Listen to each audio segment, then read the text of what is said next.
Here's the build for Kaisa. Now let's get right into the video. Yo, what's up guys, it's Talon. So today we're going to be showing you guys the best ADC in the game, which is Kaisa. So obviously with the durability patch, champions that have more sustained damage and that are good into tanks became better. And so in my opinion, Varus kind of shifted from being the best ADC in the game to, you know, probably third, maybe second. And Kaisa, who's a champion who not only has really good sustained damage, but still has really good burst damage as well, is the best champion in ADC right now, mostly because of the fact that she's so good against tanks. She's really good against tanks because of the fact that she does mix damage, so because she does AD and AP, it's really hard to itemize against her. And then she still has a safe lane phase. She's not like a strong laner, but it's pretty easy to live, and she still has good damage in lane if you end up having a teammate make an engage or the enemy try to all in you, or anything like that. So she's a very strong champion and then scales insanely well. With the build I showed you guys, her 3-item spike is very strong. Runon's Hurricane on her is really insane on 2 items. So, and then when you go armor boots, and then you also have Wit's End as your 3rd item, you also are a lot tankier than the average ADC. So you can go in and not really worry about dying. So you're going to see that kind of later on in the game, and we're going to show you guys. Again, usually the early game for Kaisa, it's really just about maintaining a semblance of prio, or at least keeping the wave roughly even. And then like you see there that I did on this vein, when the enemy walk up for last hits, you're going to walk up to them, auto attack, Q, and then walk away. That is going to be a winning trade against most ADCs most of the time, and that's usually how you're going to trade in the early game. Again, look at that. I'm trying to find the vein, see if I can auto attack Q. I miss a lot of CS in this early game, so honestly not great farming by me early, but you know what happens. And then their jungler already comes, but you're going to see the damage right now in the early game. So I use my 3rd ability to kite back, and then we end up getting the additional attack speed, and look, we play around that passive, we get the kill onto the Wukong, and that's the early game damage that you see, even from a champion, again, who her strength is later on in the game, and yet you still see that early damage. The other really important thing to understand between Kaisa is that every ability is an auto attack reset, essentially. So you want to auto attack 1st ability, you want to auto attack right before using your 3rd ability, you want to auto attack 2nd ability. Sometimes you want to have your 2nd ability and then throw your 2nd ability ult onto the people right away to get that really quick burst damage onto people. These are all the types of things. You can also auto attack, ultimate auto attack. It's also an auto attack reset. If you don't know what an auto attack reset is, basically it means that if you use an auto attack and then you use an ability right after, it'll shorten the animation for your next auto attack, or it'll shorten the animation for the ability, basically depending on what it is. So again, if you get that auto attack in between these abilities, it's going to be a lot better. So you saw even there when the Wukong went on to me, I autoed him once, then I 3rd ability backwards to kite him, and then I did auto attack 1st ability, 2nd ability right away for really quick burst damage, and then I continue to auto attack him down, play around my passive. The way the Kaisa passive works is if you get basically your 5th like auto attack onto someone, and you see kind of the indicator under the person when I auto attack them, your 5th auto attack will deal bonus damage to the enemy. And your 2nd ability will give essentially 2 auto attacks worth of like stacks onto someone. So then you only need to auto attack them 3 times total. And you can see there how you can kind of see the little mark under the vein when I hit them. That's 3 stacks onto them there. And then you see again, we get an auto, that's 1 stack. We get a 2nd auto, 3rd auto. And again, if you get 5 total autos, you're going to be popping that. If you evolve your 2nd ability, which you're going to evolve last, your 3rd evolve is going to be your 2nd ability. It'll then pop 3 stacks worth, so then it's even easier to pop that. And that passive is really where a lot of the damage comes from, which is another reason why Runon's Hurricane works so well with Kaisa, because Runon's Hurricane can apply the stacks to multiple people at once, so you can be absolutely shredding people in the late game team fights, which you're going to be seeing with this Runon's as well. So just overall, again, the lane phase is pretty straightforward. We ended up getting that nice kill onto the Wukong, so we're having good pacing, but the team is not doing well, you can see, and you're going to kind of see, again, I kind of go over aggressive here. I try to force because of the fact that we had our Lissandra here, but we don't really get much out of it. Not the best force there, but we did want to try something because Lissandra's here. Then you're going to see I'm going to stay 1 additional wave simply due to the fact that I'm close to my item. And if I get this item, it's obviously a really good power spike, so now we try to go onto the Lux here. Don't really manage to end up doing anything much, but just trying to pressure off a bit. And so yeah, we're really playing around this Terminus. Once we hit Terminus, that's already a good early power spike because you get your 1st ability Evolve, which is immensely powerful. And the 1st ability Evolve is very, very useful, gives you a lot more damage. So we're just mainly focusing on that. Lux tries to go on us, doesn't get us though. And then Lissandra tries to set something up, but not much happens. And there you saw we pop the stacks on the vein, get a lot of damage onto them. We kind of get stuck in lane because of the fact that there's just so much going on here. We're mostly just trying to poke people out and then focus on the wave when we can, so we can again just make an opportunity to recall.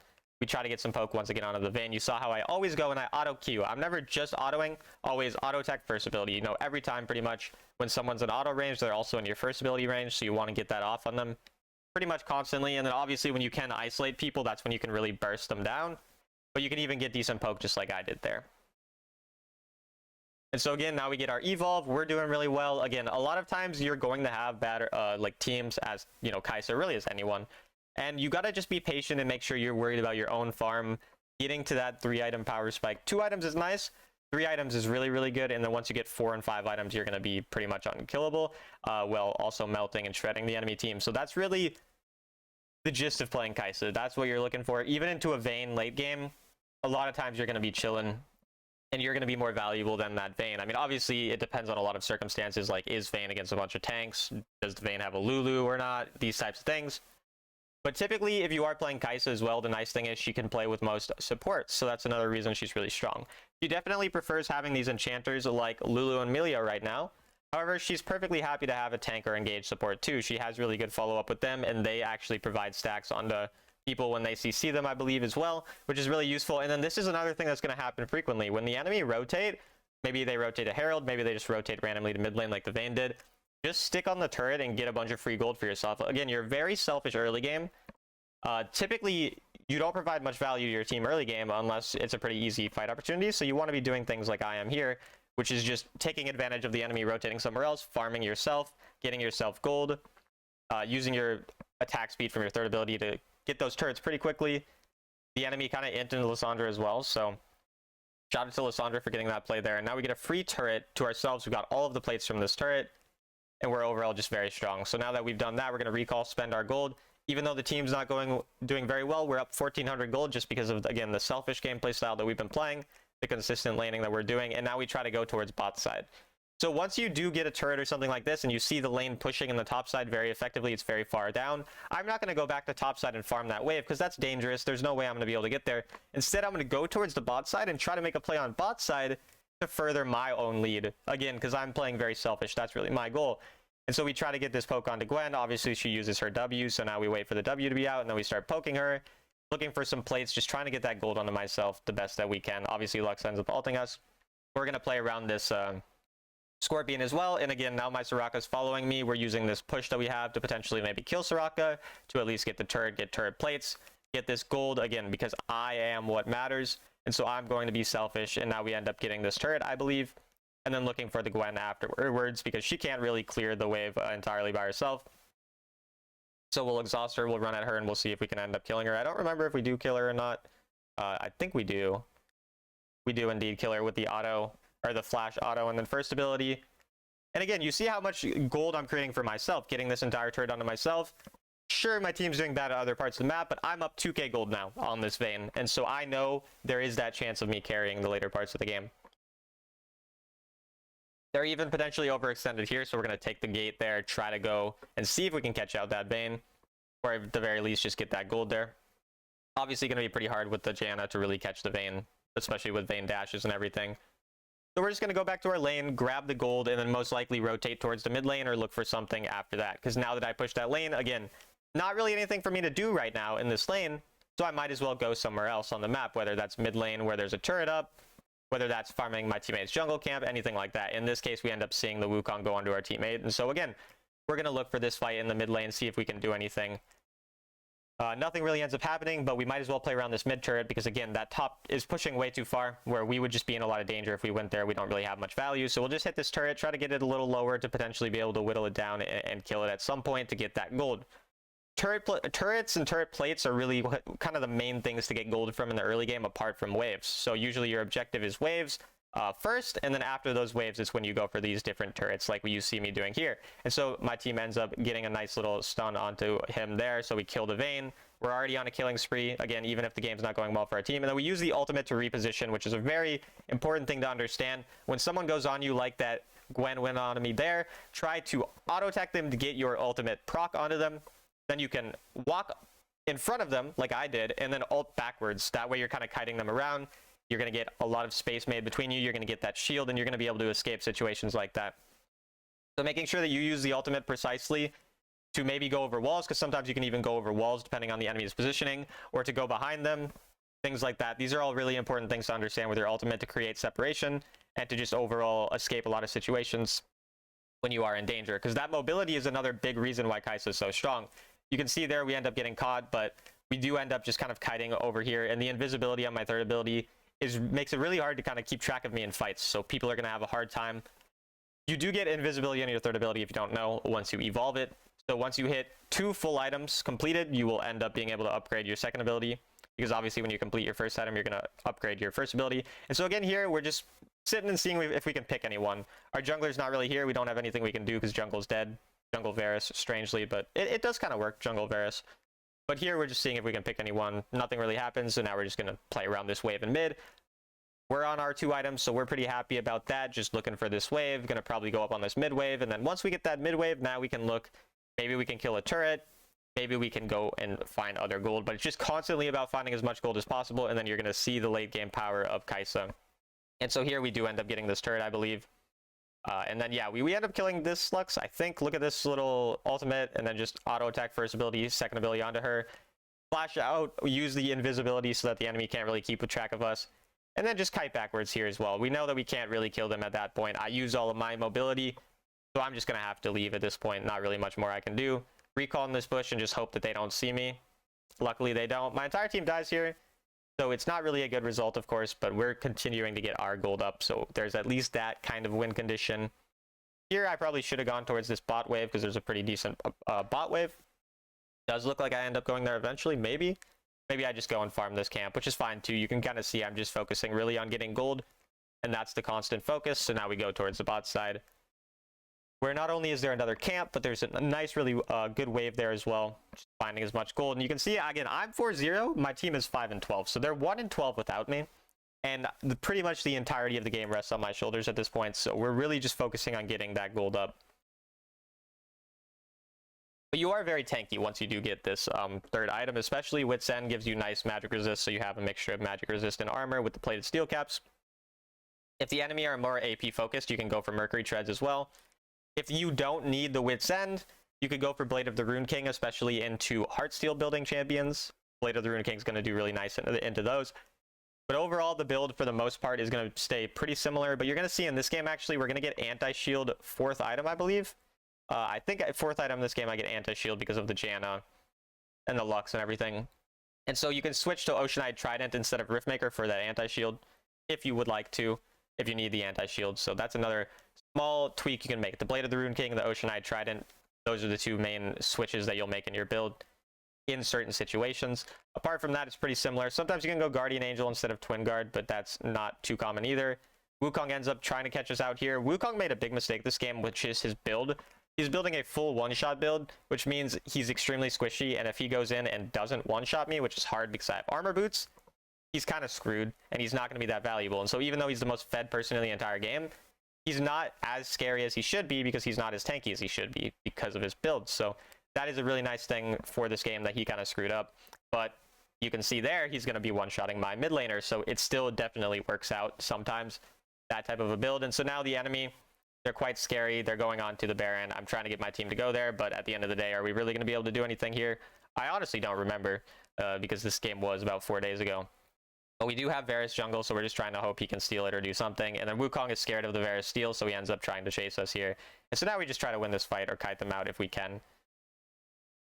We do get them off the Baron, though, so that's really the main kind of objective of us hovering there. But the Gwen, you can see, is on the top side, so that's not really the best thing. But we're just going to go mid lane, and again, we're just really waiting for a pop-off moment to see if there's some time where our gold can get a lot of value, the enemy maybe make one mistake, and all of a sudden you'll see the power of Kaisa.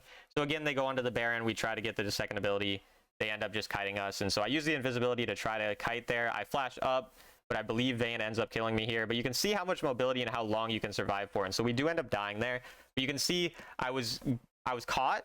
I'm able to flash so that I don't get, targeted by as many people. I'm able to reposition with my ultimate. I'm able to use the invisibility for my third ability. So many things, right? And so we do end up drawing a lot of people's time, and then they kind of get split up.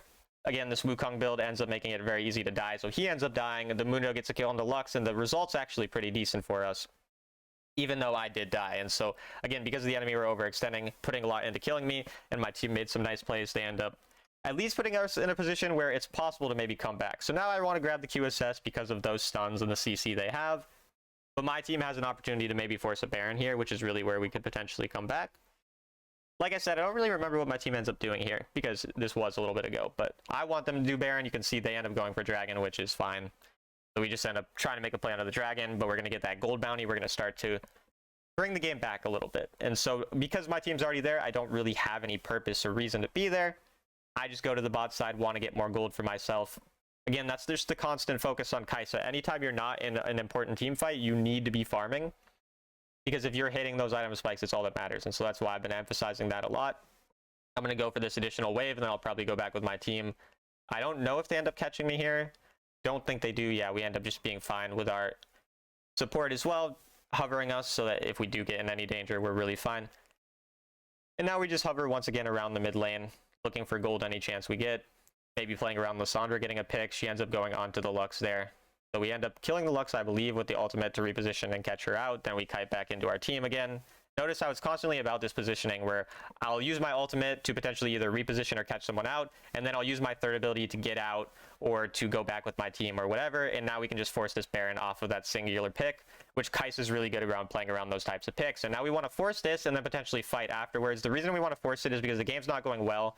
So flipping objective makes sense. Look how, again, I kite with my third ability back here so that they have to choose between going to the Baron or me. I end up getting a bunch of damage from that Runance onto them. The Runance is just doing so much work in this fight. Again, that kiting, the mobility you have just allows you to do so much in these fights. You see how hard it is for the enemy to kill me. And even if they do try to kill me, I have about 100 armor and magic resist from my build, which allows me to pop off in that fight. My team gets the secure onto the Baron because we, again, had that pick, which makes it really easy for us to have control. Lets my Varus time that smite really well because Varus smite's really good. And now we just focus mainly on getting this turret, using the fact that we have, obviously, a full, team to just push these turrets. I end up trying to force onto the enemy, but we don't quite kill them. And so now we just have to back off, spend that gold, because we don't want to end up getting caught out before spending all that gold from that one team fight. That's a really common mistake people make, is fighting after winning a fight and waiting for the enemy to respawn, then fighting them. If you don't recall, you're not going to be that strong because you haven't spent all your gold. You're probably not even full mana or anything.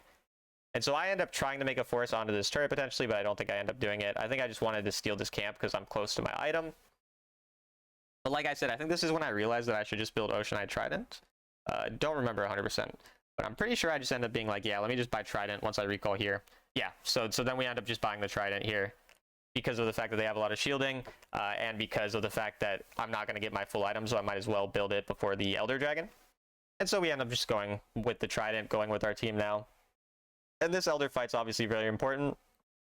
Wukong's build mistake, you can kind of see here, is causing him to die because, again, he's just not as tanky as he should be. So now we want to just go help our team, see if we can find a potential engage onto them. We do indeed do that, go onto the Vayne, get a nice little kill there.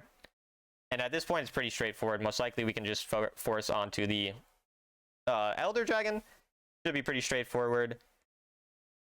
I don't know if we end up ending. I don't think we end up ending yet because of their wave clear. Like Lux's wave clear, for example, is quite nice. We use our QSS to make sure we don't get caught. But I'm pretty sure we're going to have to go and get the Elder here to just be safe. Again, that's another thing about ending games is you don't want to, like, overforce when you don't need to. Sometimes it's safest to just go back and get the objective instead of trying to end the game and then throwing at the enemy nexus or something like that. So because of the fact that the Wukong is alive now, we have to be a little careful of his positioning. But Varus smite's really, really nice. So that's kind of the good thing, is that having Varus jungle, he can smite it at over like 2,000 health. So we don't really have to worry too much. We also have 280 carries, which means we melt the heck out of this, but they did mess up the kiting of the Elder Dragon, so that almost screwed us up, but I believe he still gets it. Yeah, we end up actually getting it ourselves. And now we just want to force a fight with Elder Dragon, and we'll pretty much one-shot them with the Runance. You'll see the power of that as well. But I do just take the recall here. Again, we don't want to overforce. Grab another defensive component from Twin Guard to just make ourselves truly unkillable. And we force the Baron. We force the Baron, probably can just end the game through that. So it's more methodical. Just once we get one objective, use the fact that we have that to get some control, take turrets, whatever. Then go take the other objective rather than trying to overforce. Now the fact that we have Elder makes it really easy to get the Baron, so we're going to force onto that. See if we can find a fight through that. And then end the game like that. You can kind of just see again, like, it's a pretty straightforward way to play Kaisa. You're really pretty patient, focusing a lot on farm. and then you just use the mobility you have to reposition nicely. We end up going in here and getting a ton of damage onto them. You can see the power of Runance here, as you can see, right? Like the Runance is what makes me pop off so hard there and basically kill them all in that fight. So the power of Runance, power of this build overall, and just the power of Kaisa as a whole is pretty absurd. With the mobility, the damage, the decent damage in the lane phase still, all of these things, her damage to tanks, the fact that she does multiple types of damage, both AP and AD, all of that just makes her an extremely strong champion. You saw us able to carry despite a really bad early game. The fact that I was able to have a decent early game made this game winnable, even though, you know, it looked really bad at the start, and so then we end up winning. So that's basically all for Kaisa.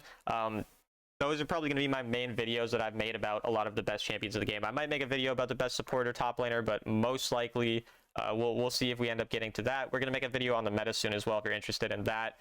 A patch did come out, but the patch notes are so small that I didn't end up making a full video on that. So just real quick, just letting you guys know, both Victor and I think Mbessa got nerfed, and Talon and Akali got buffed. That's really all that there is to that patch. So if you're interested in that, just, you know, go look up the patch notes as well. But as always, I hope you guys enjoyed the video, and I will see you in the next one.